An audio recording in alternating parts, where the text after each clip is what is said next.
Presentasi efektif.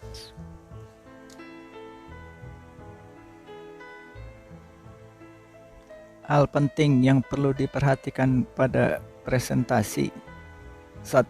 Kenali siapa audiens Anda. 2. Mulai dengan pembukaan yang menarik. 3. Tunjukkan passion Anda. 4. Lakukan dengan sikap yang profesional. Sampaikan dengan singkat dan jelas.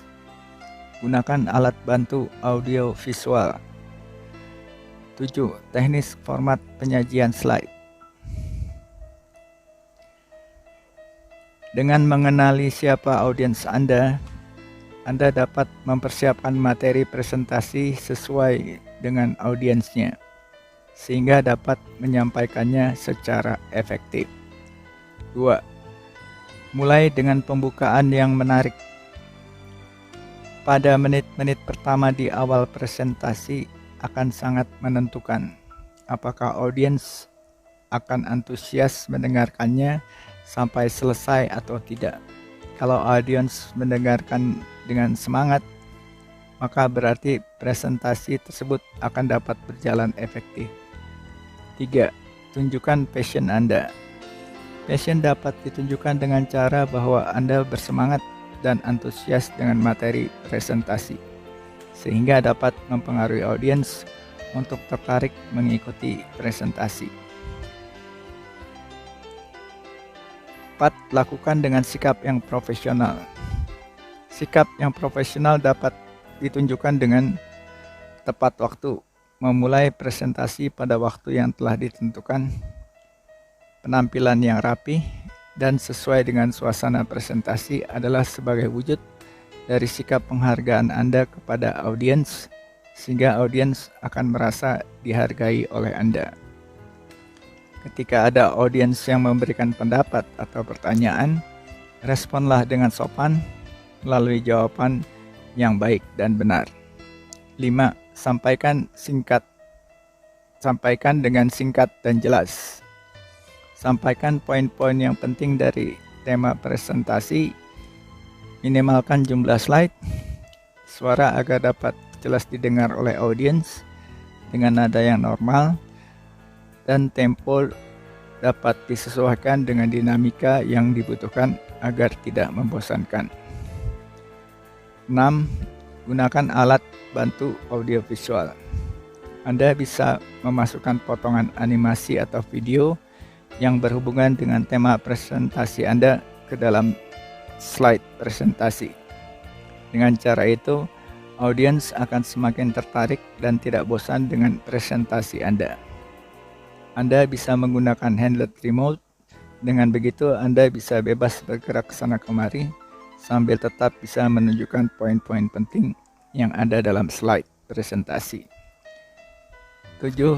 Mengenai teknis format penyajian sampel, ada beberapa hal yang perlu diperhatikan. Yang pertama, struktur slide, font, warna, background, dan penggunaan grafik.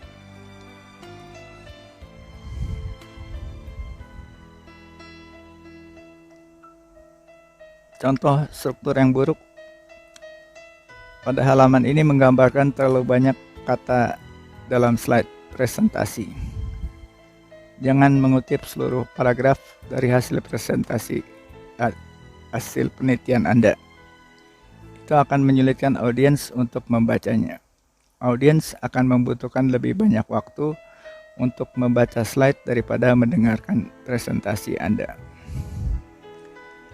Contoh struktur yang baik dia menggunakan pointers pada slide Anda. Pilih kalimat yang singkat dan efektif sehingga meningkatkan konsentrasi audiens pada apa yang Anda katakan serta menjaga fokus pada presentasi Anda.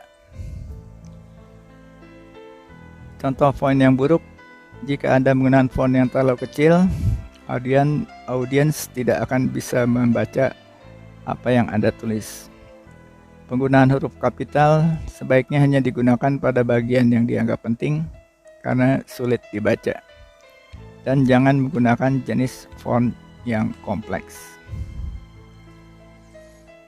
Mengenai warna, gunakan warna yang kontras dengan background yang Anda pilih. Misalnya warna huruf gelap dengan background terang, atau sebaliknya warna huruf terang dengan background gelap. Pemilihan warna yang salah akan menyulitkan untuk membacanya. Ini ada contoh penggunaan warna yang berlebihan sehingga menyulitkan bagi audiens untuk membaca slide tersebut. Background, contoh background yang buruk. Ini pemilihan background yang buruk dapat mengganggu dan melelahkan mata audiens agar selalu konsisten dengan background yang Anda pilih. Penggunaan grafik itu dapat dibedakan sebelumnya dan sesudahnya. Usahakan untuk membuat grafik yang memudahkan audiens untuk melihat poin-poin penting dari apa yang Anda akan sampaikan dalam presentasi. Ini juga ada contoh grafik. Gunakan grafik yang lebih bisa menggambarkan data Anda. Jangan hanya menggunakan tabel atau angka-angka yang sulit bagi audiens untuk melihat perbedaan atau kecenderungan data yang ada. Grafik juga dipilih grafik yang lebih mudah untuk menggambarkan data yang Anda ingin sampaikan. Kadangkala penggunaan gambar lebih efektif daripada tulisan. Dalam contoh ini bisa disaksikan penggunaan simbol atau gambar foto yang mungkin bisa lebih menggambarkan apa yang Anda akan sampaikan melalui presentasi Anda. Mungkin demikian hal-hal pokok yang harus diperhatikan dalam melakukan presentasi agar presentasi Anda lebih bisa efektif. Terima kasih, semoga bermanfaat.